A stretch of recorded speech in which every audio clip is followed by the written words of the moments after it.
Welcome back. As I mentioned, we have the Registrar of Voters here today, Enadina Chim, who's going to go over the new ballot. Well, Enadina, thank you so much for joining us. Yeah, it's great being here. I'm actually very excited and think it's a very important topic. It is, and we were talking a little bit off camera, and there's so many questions. In fact, it's even unknown that we're even having the need to vote coming up here by September 14th. So let's talk a little bit about, first of all, why we're even having a vote that's necessary now. Yeah, definitely. So I know that the recall came about quite quickly, and it was something that really we needed to essentially just hit the ground running. And with that has come, like you mentioned earlier, the challenge of really trying to get the word out and letting, essentially voters know that, it's happening and it's happening quite quickly. Mm-hmm. And we essentially, in our office, want to make sure that everybody is essentially informed in regards to what their voting options are going to be. And mm-hmm. we want to make sure that they have the time, and the information to make that informed decision and cast their ballot. So that's essentially what we're trying to do. Okay, now the ballots were mailed out yesterday to everyone, and just as to reiterate, this is the recall for the governor, Gavin Newsom, that needs to be voted on, and it's very important. There's a variety of things that are very important on the ballot. So, let's go ahead and talk about what is important on the ballot in particular, and why do they need to read through the entire thing? Correct. So I think that is actually a very important piece that you just mentioned there. So with the recall, I know voters are going to be seeing what looks to be a lengthy ballot. So it'll span the entire sheet there as they're kind of looking at it. Mm-hmm. But in reality, you're looking at two different questions there. So you're going to be looking at one question, which is essentially going to be asking voters, whether or not they want to see the current governor recalled from office, right? Mm-hmm. And what you want to keep in mind there is that those two questions, right? So voters should be voting on both of those questions. They have the option, right? It'll be up to them whether or not they want to, cast a vote for both of those questions. But I think it's going to be important to see those two questions as separate items, right? Right. So I just touched on the first question, but the second question is now going to be, should the governor be recalled? Then who will be taking, the place of the current governor? Right. So essentially, voters want to make sure that they're, going to be really looking at that question seriously as well, because the way that this election will go is that essentially, if 50% of Californians essentially vote to recall the governor, then essentially, if you do not cast a vote for that second question, you're foregoing really a voice in who's going to take that seat, right? Right. So either option, you just want to make sure that you're using your voice in order to cast your vote and ensuring that you're taking a look at both of those questions. Now, let me ask you about who, not necessarily who is on the ballot, but can you still be elected to take the place of the governor now if your name isn't on that ballot? That's a great question. So essentially, certainly you'll see a list of certified candidates on the list. Mm-hmm. And I know that as far as write-ins, there is a possibility of that as well. Okay. So you just want to make sure that in any election, really, I think voters need to understand that if you do put in a write-in, mm-hmm. It does need to fall under what we call certified write-in candidate. Right. So if you just write anybody else's name who doesn't happen to be on that certified write-in list, then obviously it will not be, counted, right? It will count. Yeah. So there are certain guidelines that need to be followed there. Okay. So first and foremost, the first question is whether or not you believe that Gavin Newsom should be recalled as governor. So it's a yes or it's a no, correct? Correct. Now, if you choose yes, if you choose yes or no, it is ideal to choose someone as his replacement, primarily because if you just choose no and you go, no problem, no, and then you don't choose anyone else, it's going to be whoever has the most votes, correct? Correct. So that first question, right, like I mentioned earlier, if they happen to recall him, right, then at that point, if you, for whatever reason, skipped over the second question, mm-hmm. you've kind of missed out on essentially selecting who would be taking his spot. Okay, all right, good.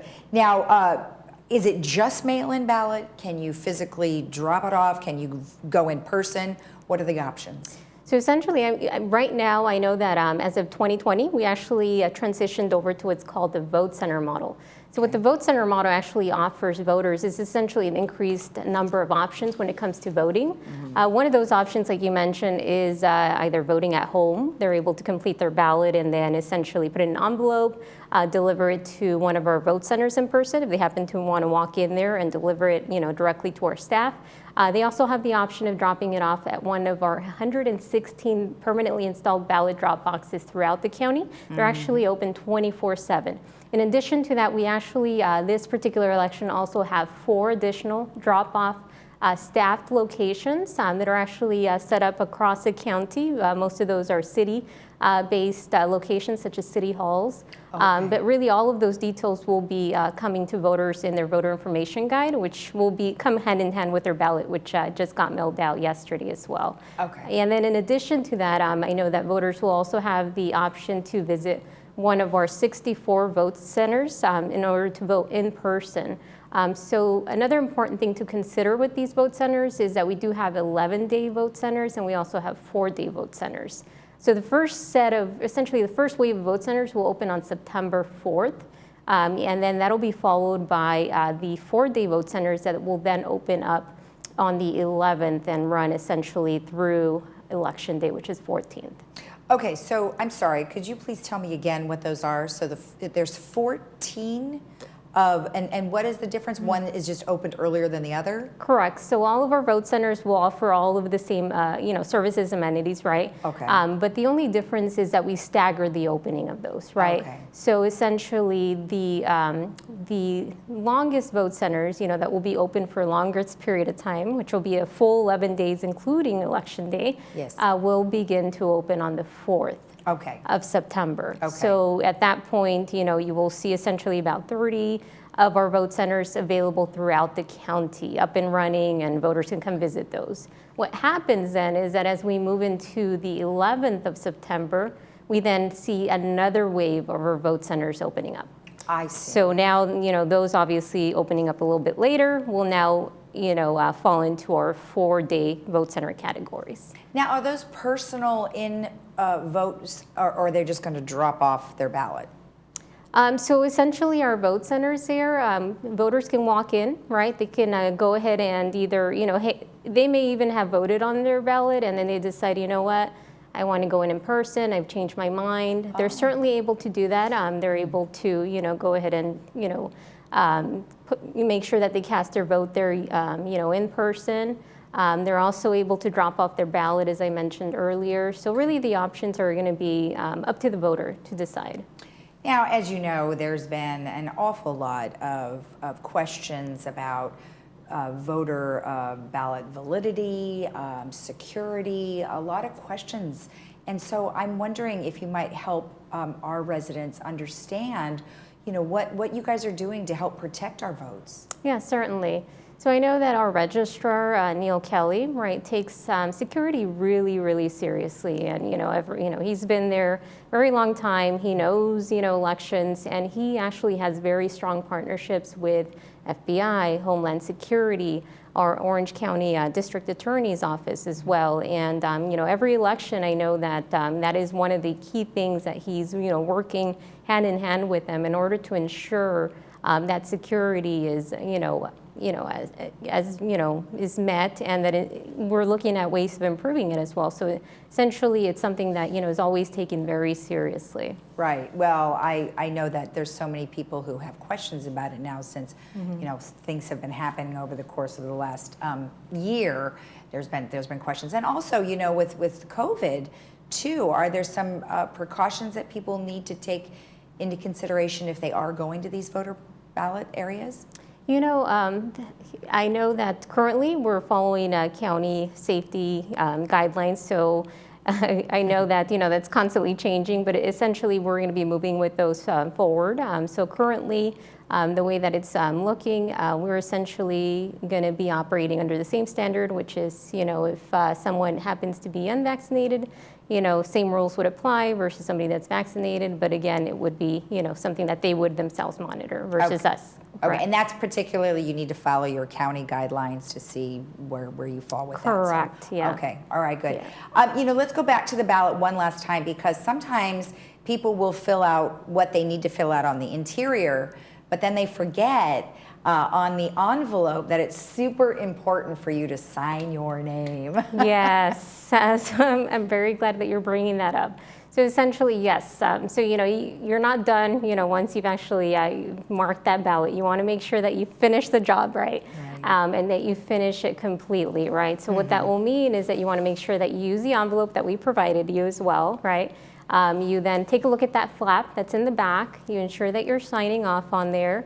One thing that I will highlight, though, is the fact that essentially, if somebody were to happen to miss, signing their particular ballot, we do notify them. We give them the opportunity to then, come on in and go ahead and, provide, their signature. So there are methods, that we utilize in order to ensure that that is, something that maybe they put their name on there, but they happen to miss signing it, or, whatever it may be. Okay, well, that's good to know. And then, of course, as you mentioned, all of these instructions will be coming with their ballot.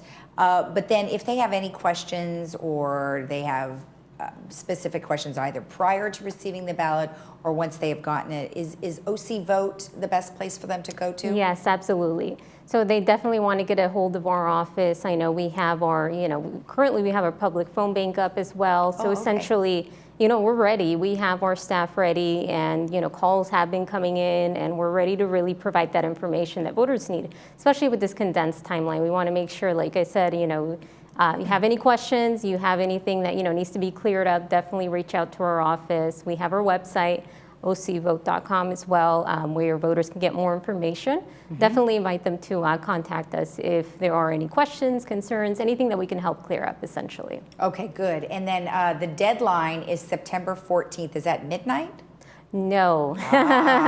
No. So you want to keep in mind that 8 p.m. will be essentially, and that goes for our ballot drop boxes as well. I know that that's going to be another thing. As soon as 8 o'clock hits, our vote centers will be closing down. Our ballot drop boxes will be getting locked up as well. One other thing I wanted to highlight as well is that we do have drive-through drop-off locations. There's about, I believe, 5 of those throughout the county. So again, same standard there as well. Those will be closing down right at 8 as well. Okay, and all of those locations are listed on your website, is that correct? Correct. Okay, correct. Great. They're on the website, and they're also going to be found on the voter information guide that should be in that same envelope where the ballot will be located. Okay, well, gosh, is there anything that I've missed? I feel like we've covered quite a bit. No, I think these are all very important points. And like I said, I think I invite voters to take a look at our website, contact us, really get the information that you need so that you are able to really cast a ballot during this upcoming election. All right, well, thank you so much for all the information. I appreciate you coming in. Yeah, thank you. All right. And remember that your ballot should be arriving in the next couple of days, and make sure you answer both questions, that you answer the yes or no and choose a candidate. And then don't forget to sign your envelope and turn it all in before September 14th, 8 p.m. We'll be right back.